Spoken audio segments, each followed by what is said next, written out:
The Open Boat by Stephen Crane. Part 7. When the correspondent again opened his eyes, the sea and sky were each of the gray hue of the dawning. Later, carmine and gold was painted upon the waters. The morning appeared finally, in its splendor, with a sky of pure blue, and the sunlight flamed on the tips of the waves. On the distant dunes were set many little black cottages, and a tall white windmill reared above them. No man, nor dog, nor bicycle appeared on the beach. The cottages might have formed a deserted village. The voyagers scanned the shore. A conference was held in the boat.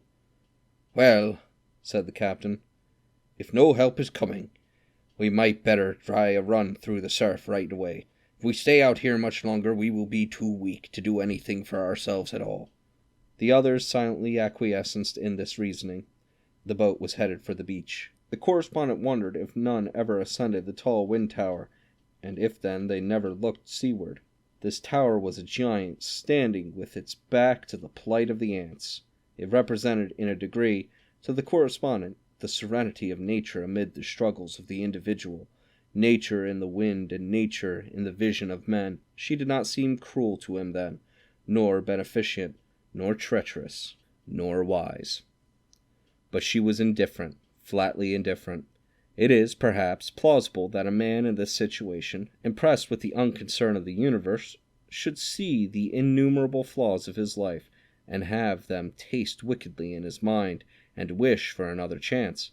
A distinction between right and wrong seems absurdly clear to him then, in this new ignorance of the grave edge, and he understands that if he were given another opportunity, he would mend his conduct and his words, and be better and brighter during an introduction or at tea. "Now, boys," said the captain, "she is going to swamp shore. All we can do is to work her in as far as possible, and then when she swamps, pile out and scramble for the beach. Keep cool now, and don't jump until she swamps shore." The oiler took the oars. Over his shoulders he scanned the surf. "Captain," he said, "I think I'd better bring her about and keep her head on to the seas and back her in." "All right, Billy," said the captain. "Back her in." The oiler swung the boat then, and, seated in the stern, the cook and the correspondent were obliged to look over their shoulders to contemplate the lonely and indifferent shore. The monstrous inshore rollers heaved the boat high until the men were again enabled to see the white sheets of water scudding up the slanted beach.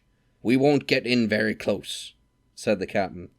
Each time a man could wrest his attention from the rollers, he turned his glance toward the shore, and in the expression of the eyes during this contemplation there was a singular quality. The correspondent, observing the others, knew that they were not afraid, but the full meaning of their glance was shrouded. As for himself, he was too tired to grapple fundamentally with the fact. He tried to coerce his mind into thinking of it, but his mind was dominated at this time by the muscles, and the muscles said they did not care. It merely occurred to him that if he should drown, it would be a shame. There were no hurried words, no pallor, no plain agitation. The men simply looked at the shore. "Now remember, to get well clear of the boat when you jump," said the captain. Seaward the crest of a roller suddenly fell with a thunderous crash, and the long white comber came roaring down upon the boat. "Steady now," said the captain. The men were silent. They turned their eyes from the shore to the comber and waited. The boat slid up the incline, leaped at the furious top, bounced over it, and swung down the long back of the wave. Some water had been shipped, and the cook bailed it out. But the next crest crashed also. The tumbling, boiling flood of white water caught the boat and whirled it almost perpendicular. The water swarmed in from all sides. The correspondent had his hands on the gunwale at this time, and when the water entered at that place, he swiftly withdrew his fingers, as if he objected to wetting them. The little boat, drunken with this weight of water, reeled and snuggled deeper into the sea. "Bail her out, cook! Bail her out!" said the captain. "All right, captain," said the cook. "Now, boys, the next one will do for ashore," said the oiler. "Mind to jump clear of the boat." The third wave moved forward, huge, furious, implacable. It fairly swallowed the dinghy, and almost simultaneously the men tumbled into the sea. A piece of lifebelt had lain in the bottom of the boat, and as the correspondent went overboard he held this to his chest with his left hand. The January water was icy, and he reflected immediately that it was colder than he expected to find it off the coast of Florida. This appeared to his dazed mind as a fact important enough to be noted at the time. The coldness of the water was sad, it was tragic. This fact was somehow mixed and confused with his opinion of his own situation, so that it seemed almost proper reason for tears. The water was cold. When he came to the surface he was conscious of little but the noisy water. Afterward he saw his companions in the sea. The oiler was ahead in the race. He was swimming strongly and rapidly. Off to the correspondent's left, the cook's great white and corked back bulged out of the water, and in the rear the captain was hanging with his one good hand to the keel of the overturned dinghy. There is a certain immovable quality to a shore, and the correspondent wondered at it amid the confusion of the sea. It seemed all so very attractive, but the correspondent knew that it was a long journey, and he paddled leisurely. The piece of life-saver lay under him, and sometimes he whirled down the incline of a wave as if he were on a hand-sled. But finally he arrived at a place in the sea where travel was beset with difficulty. He did not pause swimming to inquire what manner of current had caught him, but there his progress ceased. The shore was set before him like a bit of scenery on a stage, and he looked at it and understood with his eyes each detail of it. As the cook passed him, much farther to the left, the captain was calling to him, "Turn over on your back, cook! Turn over on your back and use the oar!" "All right, sir." The cook turned on his back, and paddling with the oar, went ahead as if he were a canoe. Presently the boat also passed to the left of the correspondent, with the captain clinging with one hand to the keel. He would have appeared like a man raising himself to look over a board fence if it were not for the extraordinary gymnastics of the boat. The correspondent marveled that the captain could still hold to it. They passed on nearer to shore, the oiler, the cook, the captain, and following them went the water jar, bouncing gaily over the seas. The correspondent remained in the grip of this strange new enemy, a current. The shore, with its white slope of sand and its green bluff topped with little silent cottages, was spread like a picture before him. It was very near to him then, but he was impressed as one who, in a gallery, looks at a scene from Brittany or Algiers.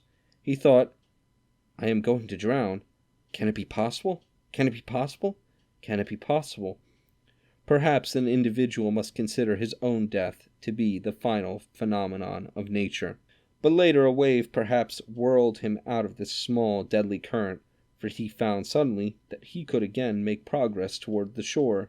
Later still he was aware that the captain, clinging with one hand to the keel of the dinghy, had his face turned away from the shore and toward him, and was calling his name. "Come to the boat! Come to the boat!" In his struggle to reach the captain and the boat, he reflected that when one gets properly wearied, drowning must really be a comfortable arrangement, a cessation of hostilities accompanied by a large degree of relief. And he was glad of it, for the main thing in his mind for some moments had been horror of the temporary agony. He did not wish to be hurt. Presently he saw a man running along the shore. He was undressing with most remarkable speed. Coat, trousers, shirt, everything flew magically off him. "Come to the boat!" called the captain. "All right, captain." As the correspondent paddled, he saw the captain let himself down to the bottom and leave the boat. Then the correspondent performed his one little marvel of the voyage. A large wave caught him and flung him with the ease and supreme speed completely over the boat and far beyond it. It struck him even then as an event in gymnastics and a true miracle of the sea. An overturned boat in the surf is not a plaything to a swimming man.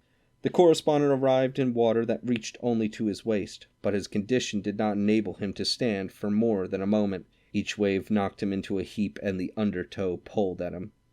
Then he saw the man who had been running and undressing and running, come bounding into the water. He dragged ashore the cook, and then waded toward the captain. But the captain waved him away and sent him to the correspondent. He was naked, naked as a tree in winter, but a halo was about his head, and he shone like a saint. He gave a strong pull and a long drag, and a bully heave at the correspondent's hand. The correspondent, schooled in the minor formula, said, "Thanks, old man." But suddenly the man cried, "What's that?" He pointed a swift finger. The correspondent said, "Go." In the shallows, face downward, lay the oiler. His forehead touched sand that was periodically between each wave, clear of the sea. The correspondent did not know all that transpired afterward. When he achieved safe ground, he fell, striking the sand with each particular part of his body. It was as if he had dropped him from a roof, but the thud was grateful to him. It seemed that instantly the beach was populated with men with blankets, clothes, and flasks, and women with coffee pots and all the remedies sacred to their minds. The welcome of the land to the men from the sea was warm and generous, but a still and dripping shape was carried slowly up the beach, and the land's welcome for it could only be different and sinister hospitality of the grave. When it came night, the white waves paced to and fro in the moonlight, and the wind brought the sound of the great sea's voice to the men on the shore, and they felt they could then be interpreters.